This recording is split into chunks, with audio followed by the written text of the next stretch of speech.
Never heard him swear. Never saw him put another man down. That was Dave.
Go ahead, go for it.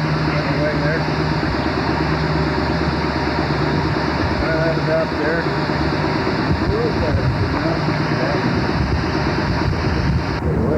They're going to pull the wings off in a minute. Let me go up and get a one leaf. Okay. Set it up. Oh, all right.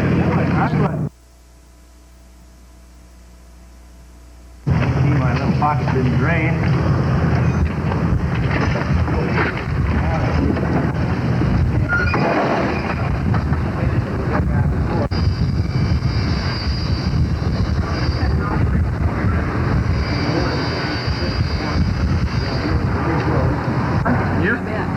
Let's go out.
Welcome to the 126 Championship. We're glad to have you here at our new place, and we hope it's going to work out well for you, and us too. First of all, we're going to stage, the first shift will stage approximately 200 feet north of where the pavement ends on this long runway. Launching gliders in this country, there's three basic ways, perhaps more, but basically by winch, by automobile, or by tow plane, and probably far the most used is by tow plane. Most often a tail dragger, or what we used to consider conventional aircraft, is used. Depending upon the altitude involved, the horsepower might vary from 150 to 220 horsepower, or perhaps even higher. Here, the plane behind me is a Mach 4 with a 220 horse engine, which works very satisfactorily at this altitude, would work as well at sea level. In launching gliders, the normal tow speed is 55, perhaps 60, or up to 70 miles per hour, depending upon the aircraft that's being towed. We get our best rate of climb with the 126s that we're involved with at this time at 55, and depending upon the amount of lift, we'll get anywhere from 200 to 300 feet of climb up to 1,400 or 1,500 foot of climb.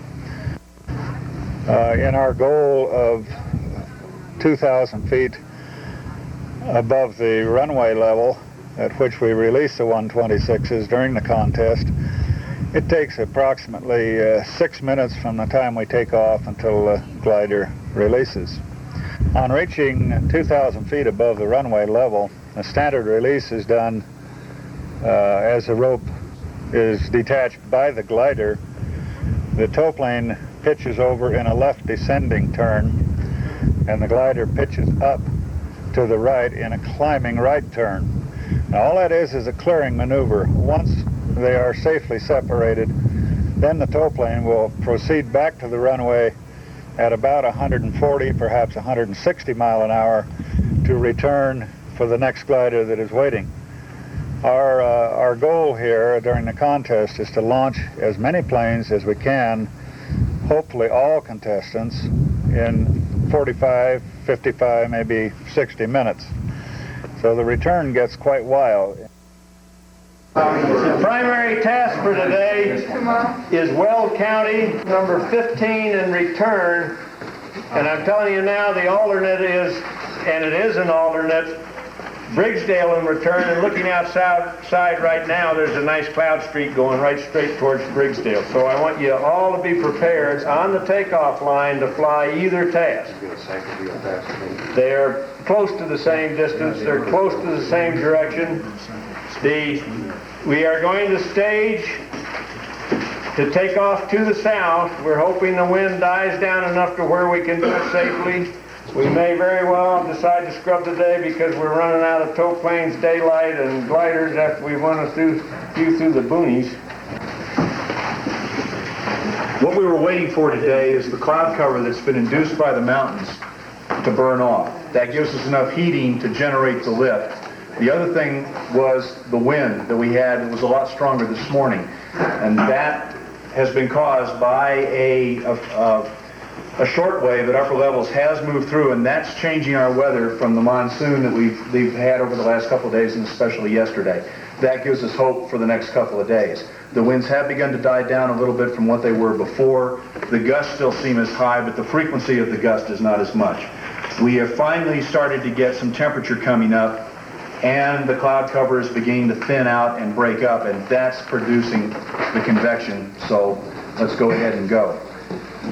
Because of the structure of the atmosphere, we're only going to have a convective depth up to about 12,500 at most. Because of still the strength of the wind, I am suspecting a filtering of the lift strength, and that's why things are not as strong as the clouds would appear to be, at least to me. Any questions?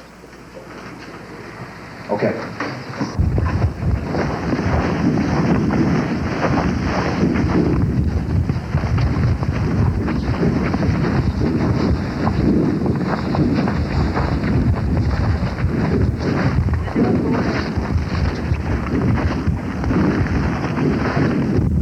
It's that L-shaped thing that I've got the line drawn to, and on the photo it shows is a huge ramp and fixed base operation area.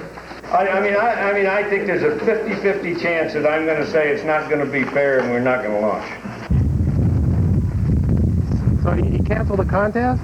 Yeah, Big John just scrapped the contest. Yep. Yep.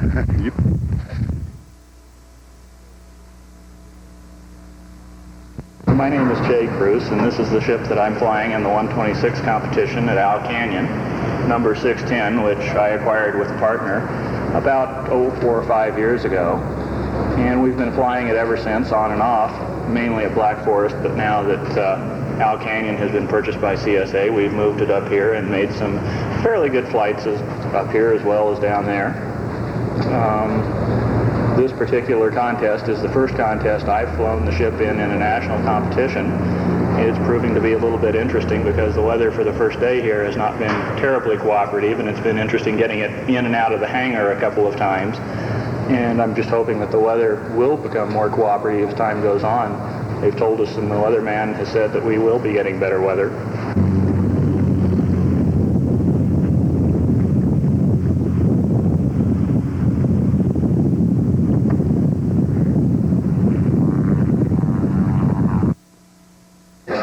The primary task for today is burns and return about 85 miles. The alternate task for today is a PAD, and I'll brief you very briefly on those turn point targets. The takeoff direction is going to be south. The start time interval is 90 minutes. The start line is going to open at 10:45, closes at 18:45. Takeoff line 10:45. Closing at 18:15, the finish line 10:45, closing at sunset 20:15. The turn point of burns, the center of town. Now, you'll see in your, I noticed just the other day, I won't guarantee it, there is what appears to be an airport across the intersection in the southwest quadrant from town, across the intersection.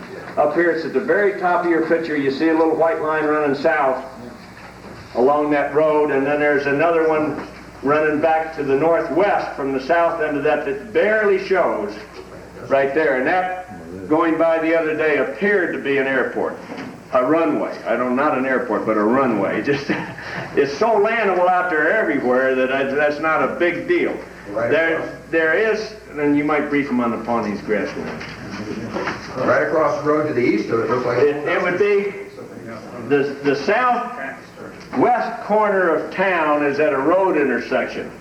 Further southwest of that is the quadrant that little runway, two runways appear to be in.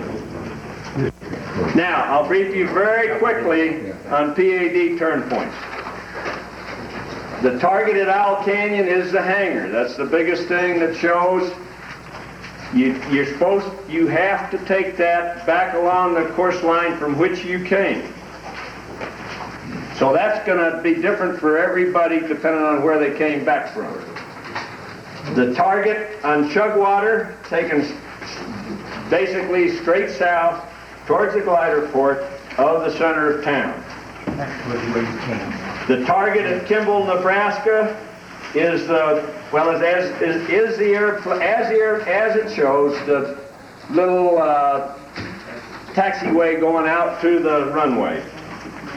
I don't know what we're going to do if some guy gets a picture, is so low he gets a picture of a runway and there's nothing else that shows, and he's probably going to have landed there, or he'd get up and take a better picture.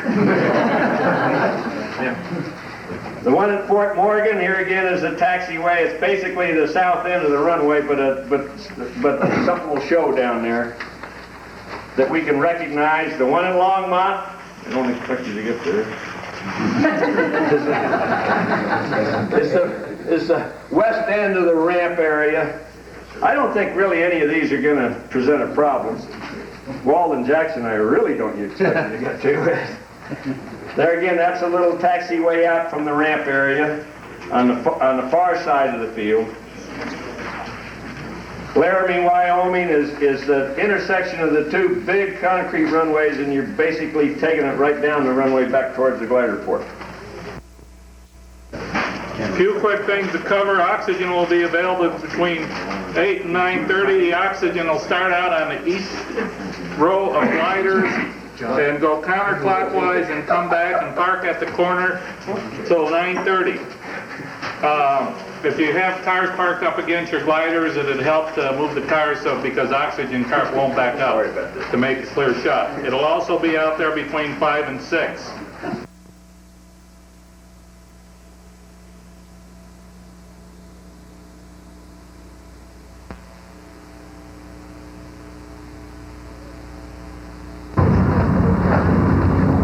Close. Open. Close. Have fun.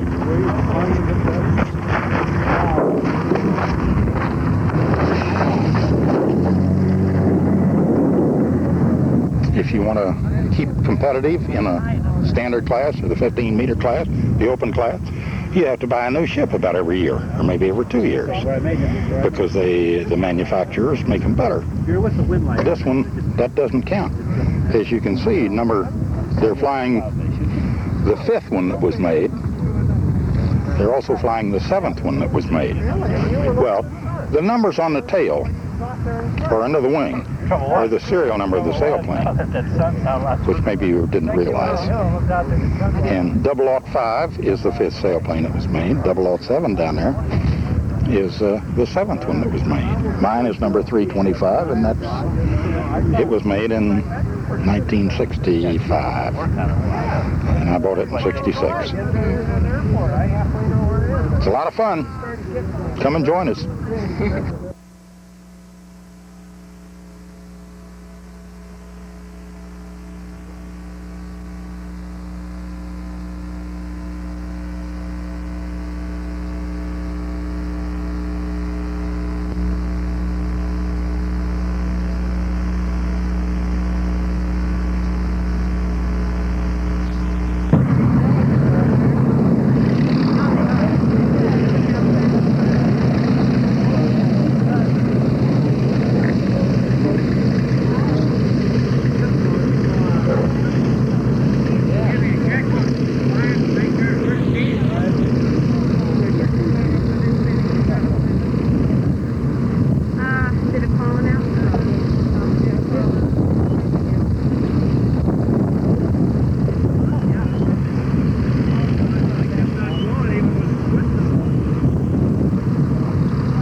Please repeat that.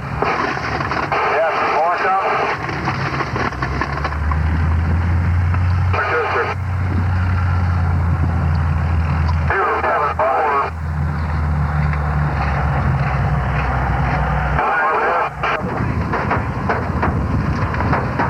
Did you call me from the ground?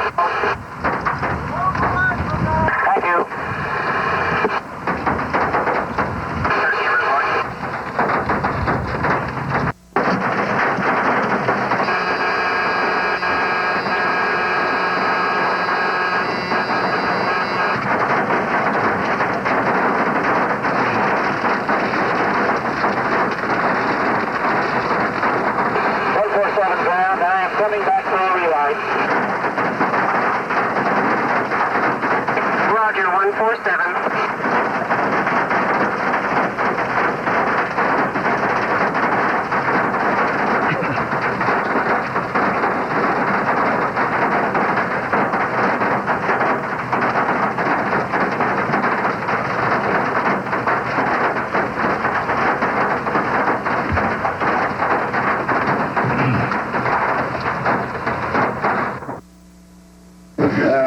yesterday's flight, I guess, was like many other flights I've been involved in.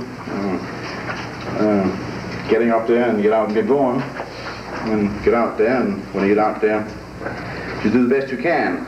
I think I was certainly surprised when I got out and made the turn point and was coming back. I thought I did real good. I had 14,000 feet and snowflakes and all the good stuff that goes with it. Coming back and start pushing and start flying, looking real good, and I start looking, looking towards the northwest, and I saw that must be, what's the name of the town, Laramie? And then I start looking. That's what I thought it was. And then I start looking and I see these water ponds there that was just south of the highway near the turn point. I said, hey, this just looks like you got some headwind here. And I was flying fairly fast, and flying the best I knew how, without getting too many dimples on the wings out there, on and off. And it was just encountering a tremendous amount of headwind. And the kind of airplane I am spoiled to fly with, it was a different experience, but very enjoyable. My visit here is very pleasant. I'm very proud to be a member of the 121 or the 126 Association.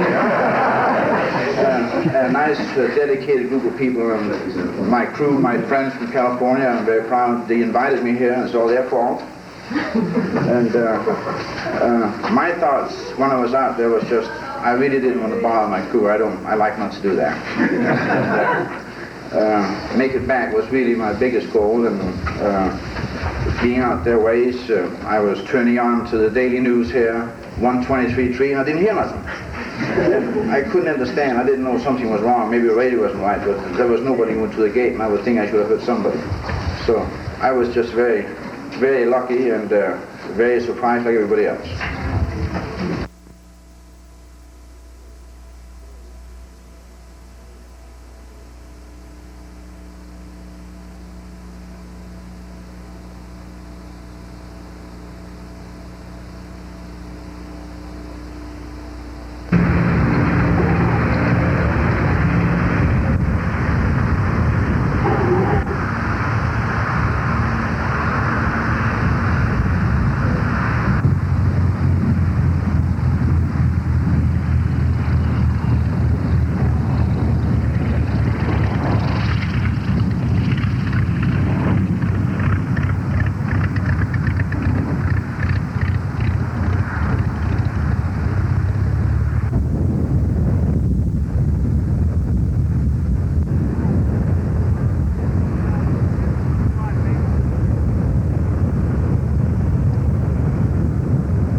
landed in a little field about 12 miles the other side of Pine Bluff, and I landed fairly close to a farmhouse.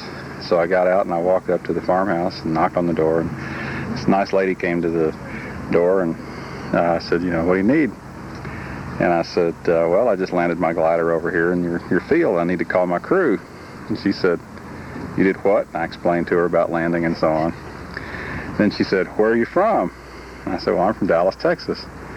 She said, oh, are you married? I said, no. She said, Carlene. Her daughter came out and she said, well, why don't you just sit here and wait for your crew and have some tea and y'all sit a spell, and she left us outside talking. Fred and I have been flying for a number of years, flying together, and it's our first opportunity to fly as a team, and we enjoy it. We like it. We're having a good time out here. It's a great sport, and the nicest thing about it is team flying, I think. I think we ought to have a team championship. I wish we were doing a little bit better than we are. Got the rest of them out. Yeah. Now, Bob, this is your ship here? Yeah, this is my ship. Yeah. How long have you had it? I've had it 13 years. Bought it as a wreck and rebuilt it. And to put her on. Well, good luck, Lou. Well, thank you, Ray. I appreciate it. George, I hope, and as I said earlier, I need all the luck I can get, so I'll accept any donations of luck.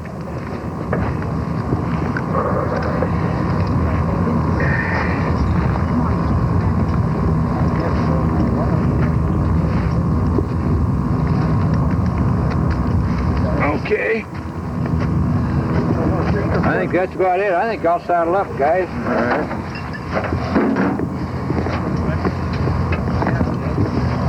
Get the oxygen mask out here. We're starting steps on. A Gatorade bottle out where I don't step on it, huh? You wouldn't step on it. I might. You never know. Okay. What is it, 7 hours before I get out of this thing again? No. 2. Oh, 2 hours. What? 2 hours? You got to complete the course in 2 hours. Complete it? It's going to be a little tough. Only 130 miles. That keeps you slipping right along. I wouldn't mind doing it in about the time you did yesterday. 2 hours, 3 hours and 15 or whatever it was. Something reasonable. Yeah. That'd make a real nice course out of it, wouldn't it?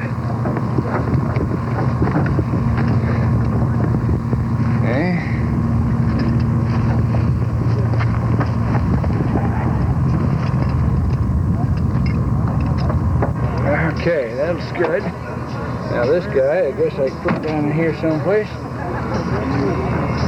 Plug in the microphone for it, so I don't have to do that while I'm inverted in a spin. Okay. I wonder if I couldn't run that under my legs. That will reach. You okay? Yep, that'll work for it.